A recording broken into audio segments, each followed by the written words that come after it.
188 টাকা বিআরটি কর্তৃক নির্ধারিত ভাড়া, কিন্তু প্রত্যেক প্যাসেঞ্জারের কাছ থেকে 250 টাকা করে নেওয়া হচ্ছে।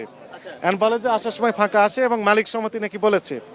মালিক সমিতি কে বলেছেন তাকে আমরা তলব করেছি যে আসে ব্যাখ্যা দিক, কেন উনি বলতে পারেন কিনা। বিআরটি নির্ধারিত ভাড়া, বিআরটি এক সরকারি কর্তৃপক্ষ, তো সরকারের উপর যে বড় সরকার আছে কিনা এখানে সেটা আমরা দেবো। আপনাকে আপনার পরিচয় দেন, আপনি পরিচয় দেন। আমি সেলফির একটা মালিক স্যার।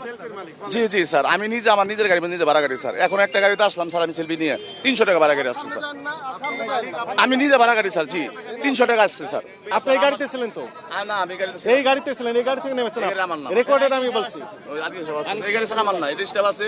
তোমরা ভাড়া বেশি বলছো স্যার, যদি বলে এটাই করো যেটা স্যার পরপরই করেন। থামেন থামেন, স্যার আমাদের স্যার এটাই হলো স্যার। আপনি কত টাকা করে নেন?